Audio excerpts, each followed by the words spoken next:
name is John Smith. Welcome to Kingdom Real.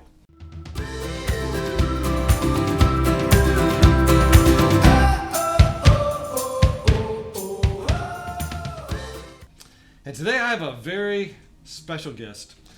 Name is Robert Woldhuis, and I am so glad to have you here, Robert. I'm glad to be here.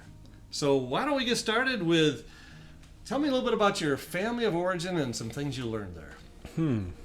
So I grew up in Clarksville, Michigan. Okay. Not too far from here. My parents couldn't have kids for 10 years. Wow. And prayed about it, was, they desperately wanted to have kids. Mm-hmm. And then they adopted me. So Wow. Awesome. they were ready So you're to... there by choice. Oh, yes, very much by choice. Yeah, and I didn't leave. Very good. They tried for another 5 years and had a little girl all ready to be adopted, and then my mom got pregnant. And so I have 2 sisters and a brother. Wow. And we grew up on a dairy farm in Clarksville, Michigan, and lived the dairy farm life. Lots of chores. Lots of chores. Okay. Yeah. Good. So Christian schools was important to my family. Growing up, we always went to Christian schools, our entire family. So I remember there were a lot of sacrifices made for that. And so it's, but I think those sacrifices in the end probably paid off. And you probably had smaller classrooms and... Very much so. My class size growing up from 3rd grade through 8th grade was me and one other kid. His name was Jake, good friend of mine. But so you've been tutored a good part of your life. Yeah. It felt a lot like homeschool. Okay. Yeah. Oh, great. So if you were to think about a couple childhood memories that are just fond and fun and Sure. breathe life into you, what would that be? My parents came from Illinois. And the family there had a very large kind of vegetable farm, and they did vegetables, they did flowers, lots of other things, and they did the farmers markets down in Chicago. Okay. And one of my favorite memories is from probably age 10 until 15, 16, I would go down every summer and get to spend the summer. I'd live with my grandparents. I worked on the family farm, got to make a little money, and just really got to people with people. I loved the interaction with people down at the farmers markets and hanging out, and quality time with my grandparents. I just have so many good, fond memories with my grandpa and grandma on my mom's side during that time. So, wow. Yeah. That's awesome. So anything else about school for you that's memorable? Or school was... High school got to be memorable. I was doing well in high school. It was very much a chameleon. I would do well on one side, but I was really a mess on the other side. Tell me more about that. On one side, I'm a first chair trombonist. One side, I'm getting A's and B's and doing okay, but on the other side, I'm drinking on the weekends and I'm smoking pot with my buddies. Okay. And leading very much a double life. Yeah. Okay.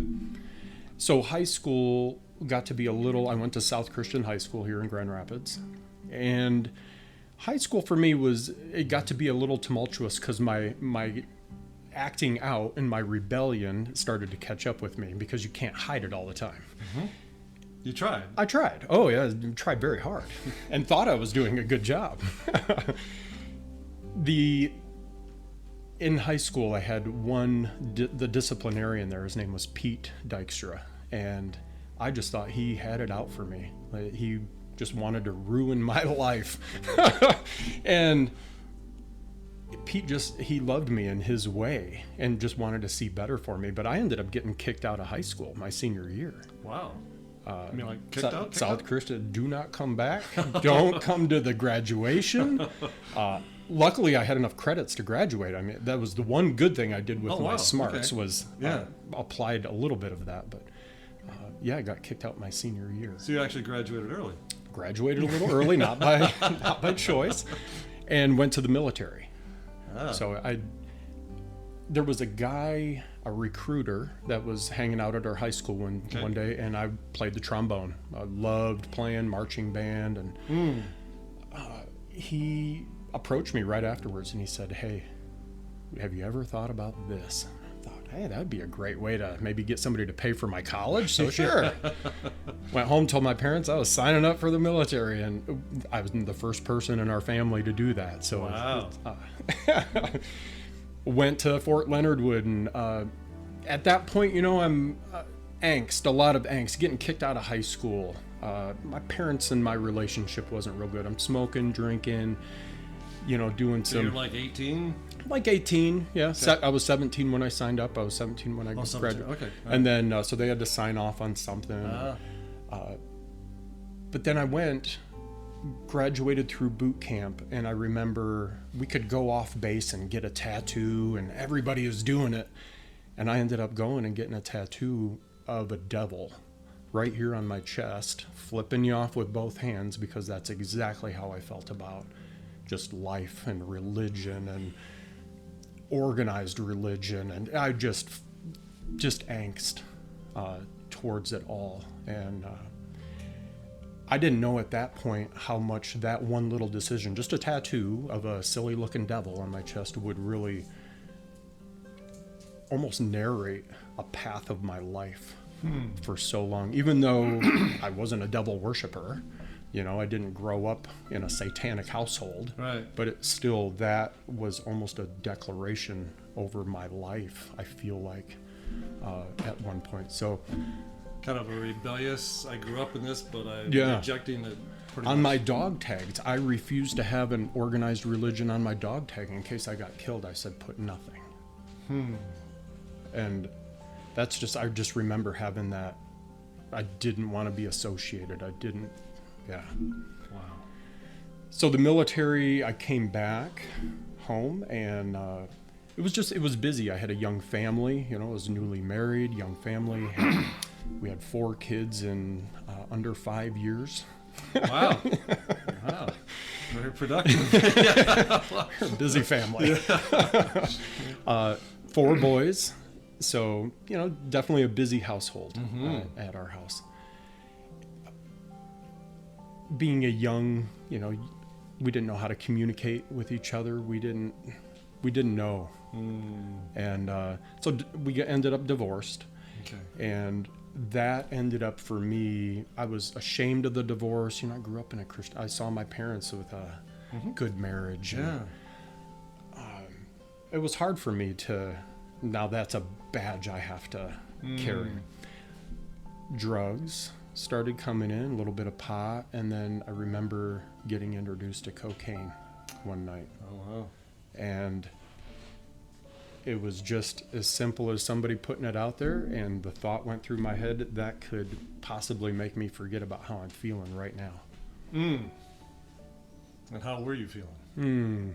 Ashamed, kind of like a failure. Okay. What have I accomplished? What have I thrown away? I've got 4 kids that I haven't seen now, and months and months, and I'm skirting child support. I'm going in and out of jail because I'm refusing to pay her child support. Just hard-headed, just stupidity. Instead of just manning up and being a dad. Yeah. So. Wow. So it was calling your name. So with drugs, it was in and out of jails, in and out of rehabs.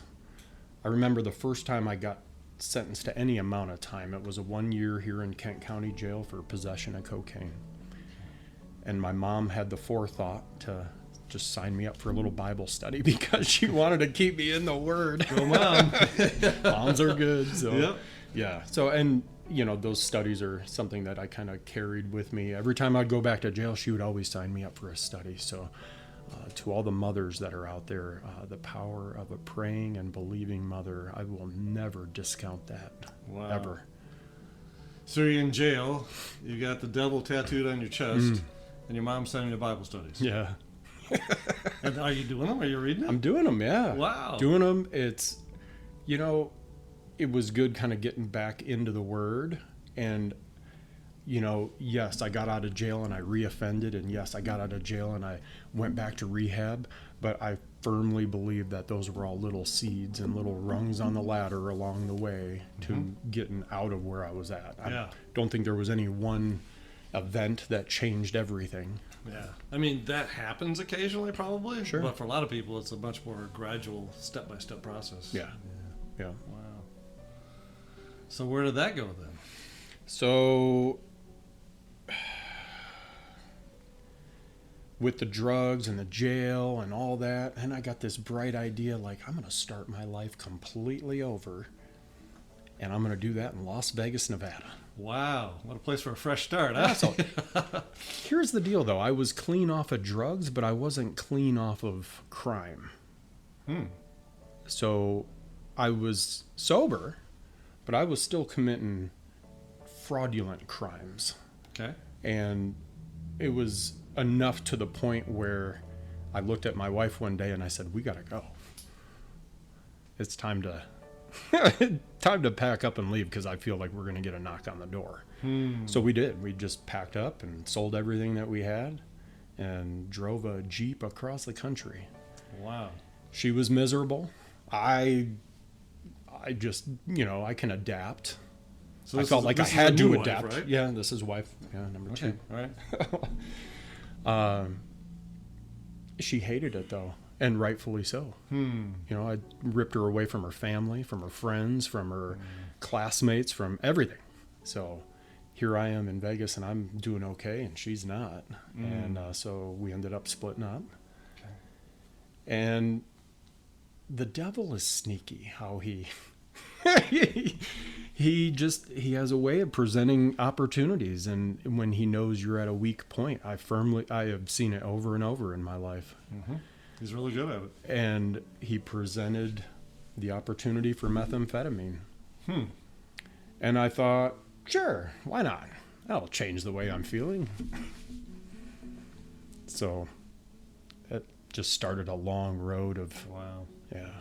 in and out again, in Vegas, in and out of jail, in and out of rehabs and stuff. And I ended up going across state lines to Utah and was part of a drug deal there and ended up getting busted. And this is 2006. Okay. So, I'm fighting the case there, ended up getting sentenced to a year. Really started feeling the call at that point in my heart, like, you really need to go back home. Yeah. It's been long enough. What are you accomplishing out here? Nothing. And so I started writing my parents. Just, it'd been really years since they've gotten to know me, so I'm taking some time to write. So wrote with my parents, and I started writing my kids. And I knew, like, I just had to pour into that relationship a little bit and at least show them, like, this is who I am. I'm getting ready to come back, and I would love to be a part of your life. Okay. And this is who I am. So I would take the time that I had in prison, and I would make, little trinkets, and I would make, just fun little things for them. And that I did that almost all the way up until the end. I was getting ready to get released. It was I believe my release date was April 9th of 2007. Okay. And this was on Friday, just before that, which happened to be Good Friday. So we were all in our unit, just kind of hanging out. We were watching something on TV. And I remember it was about 7, 8 o'clock. We were still all hanging out in the day room. And I got a call to come to the front. There was a phone call. And that's, I thought at that point, honestly, I thought my grandma died. She was close to 90, I believe. Okay. And so I was kind of expecting that one. And I got on the phone. It was, all I heard was sobbing, and it was my ex-wife. And she was calling to let me know that my 2 oldest kids were killed in a car accident. Oh my goodness. And so, the weight of that, just, you're 3 days away from being released. I had a lot of tough conversations with God. Just, why are you putting this desire to be a dad again to my kids on my heart if you're just going to take them away? It was a tragic accident on 131, and just they ended up hitting another car, and and it just snapped their necks. So, Oh, wow.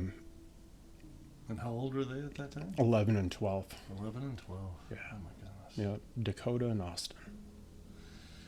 And you're in prison getting the phone call. And I'm 3 days away from being released. And so for 3 days, I had a lot of conversation with God, and I cried a lot.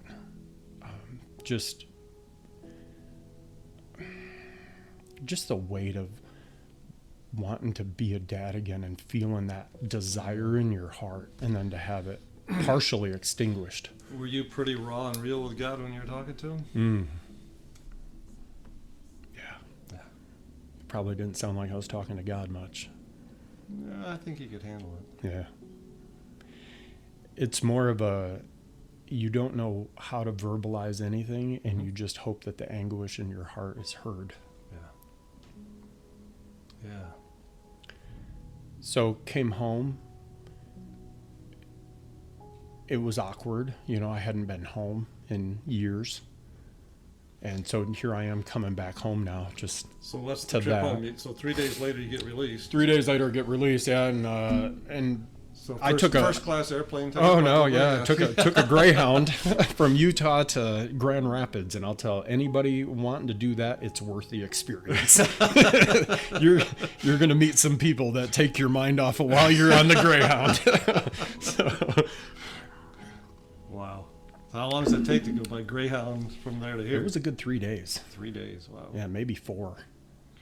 I remember being on a bus with a bunch of people. Mm-hmm. There were smells and sounds, and Wow. yeah, it's an exciting trip. I came back here, and because I didn't have a strong, I just didn't have a strong support group. I had my parents, they were the best support group, but I was choosing to not engage fully. And my birth mom, she lived in Virginia Beach at the time, and she offered, hey, just come on out, hang out. It'll be good. Just take your mind off of things there for a little Can I bit. back up just a minute? Yeah, yeah. So you get home. Mm-hmm. Your 2 sons have just died in an accident. Takes you a while to get there. Was there anybody that met you and helped you process through your grief, or what? I mean, did you go to the funeral or anything? Or No, I missed the funeral. It happened. Yeah, I just missed the funeral. Oh, I've been to the grave site, okay. and I've been to the scene of the accident. There used to be some crosses up there. They're not there anymore because the county decides to mow them down all the time. But so I've been to the scene, and I've been to the graves, and but I know they're not in either one of those places. Right. So both of those places are just representations of a moment in history, and not the Final destination. yeah. I'm sorry for your loss. Thank you. So my birth mom, the decision to go there was really just about running instead of confronting. And Tell me more about that. in hindsight, I see my decision to go and live with my birth mom at the point where I didn't want to deal with all the stuff that was happening here, and it was Okay. easier to just start a little something new there and just be Rob, right? Yes. So how'd that work out? For about a year or so, I white-knuckled it as much as I could. Okay. Attended church sporadically, and I was working, decent job, whatever, but you can only stuff so many things into a God-shaped hole that don't fit. And, I tried to fit so many things in there and end up, I'm right back at drug addiction again, So it was about a year or so after I'd gotten out of prison. It was early 2008, and started back on cocaine and crack, and had the brilliant idea I was going to start my life over again in Vegas. There you go. So leaving Virginia Beach at that point, I hurt a lot of people when I left. I hurt people that I stole stuff from. I hurt my mom. A low point in that relationship was, and I sold her Bowflex for crack. I mean, who does? Yeah, I'm not going to notice that. I'm getting ready to go work out here, and like, where's my Bowflex? You know? I don't know. I don't know where it is. So, yeah, but that's the thinking. That's how messed up your thinking is. Like, oh yeah, I could easy get away with that. Oh, that'll be okay. They aren't going to miss that. Because I need drugs. Wow. So, drove all the way across the country to Vegas because that's the best way to restart your life. And I wasn't in Vegas more than 3 hours. And I had a hotel room, people in it, and methamphetamine going.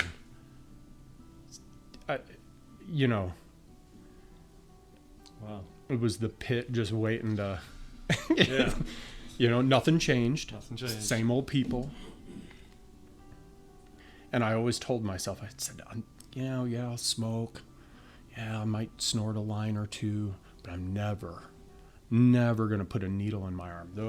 Those people, a few months later. They're the ones that really have the problem. Yeah, and a few months later, I'm jamming needles in my arm trying to kill myself.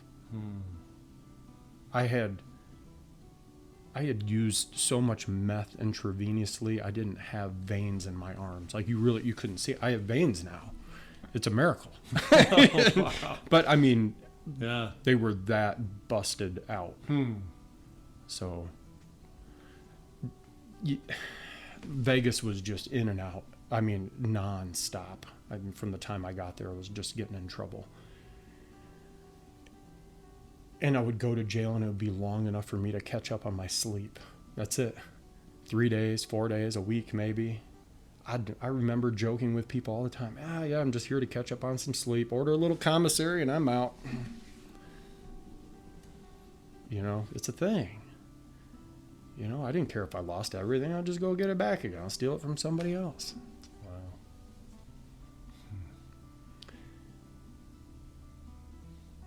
Then it gets to a point after you accumulate all these charges, and yeah, they're letting me out of jail on my recognizance, but they start to add up. And at some point, and they don't erase the previous ones. They keep stacking up. And it got to a point. I remember I got arrested. The final day I got arrested, it was July 26th of 2010. And I remember I got arrested, and I'm like, oh yeah, I'm getting out. It'll be no problem. And the cop that was driving me to jail was like, I don't know if you're getting out this time. Oh. I got to jail and started looking over some of the paperwork and the timing and stuff that I had to do. And I had 53 B and C level felonies. Wow. 53? 53. Most of the B level felonies were all 10 to 20 years. The C level felonies were all 2 to 10s. How do you rack up 53 felonies? You got to really work at that. Hold my beer. Yeah, no, I know. Wow. It just shows like how out of control the thinking, and there was no other focus other than I'm just here to get what I need to not think about what is going on in my head right now. So you've got, so what goes through you when you're facing that? I can't imagine. What are you thinking? What's happening? That was probably the first time I got a little nervous about, I think I'm going to do a little more time than just a 6-monther, 3-monther, maybe a year. I think I might have messed up this time. Does that bring fear in for you at that point, or not really? You've been through so much, nothing scares you anymore? No, I mean, you're still scared.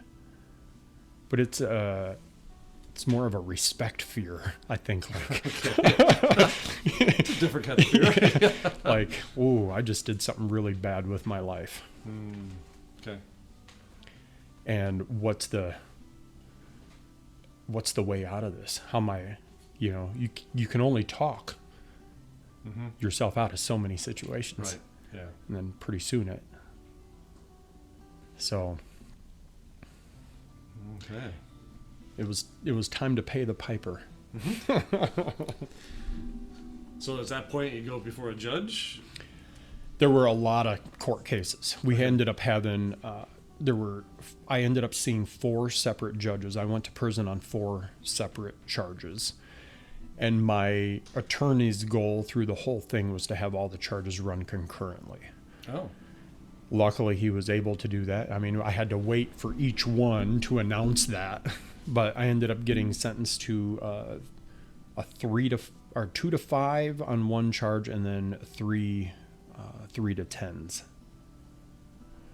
and they all ran consecutive. So my controlling sentence in that was a 3 to 10 year sentence. I remember being in the courtroom when the judge said 36 to 120 months, and that's a hard number to wrap your head around. Mm-hmm. You start thinking about birthdays Mm-hmm. and Christmas and pictures and babies being born. Yeah. Life. So what happens then? So the judge says 36 to 120, and I felt my stomach kind of drop and ended up walking back and starting the time. The prison that I went to in Nevada, larger prison. I mean, so there was probably 10,000 or so at the one place that I was at. And I remember it was just busy, and, people yelling at you. And the first time I go to my unit door, so, I get sentenced to, I got to be in 30 days in this one cell. It's like before they let you out into general population, they just need to process your paperwork. And Mm-hmm. I remember I walked in and I see my cell, so I go to walk over there, and this guy comes to the door, and he's got tattoos all over his head, and he's got a big swastika on his stomach. And I said, "Wow, this is going to be interesting." Wow.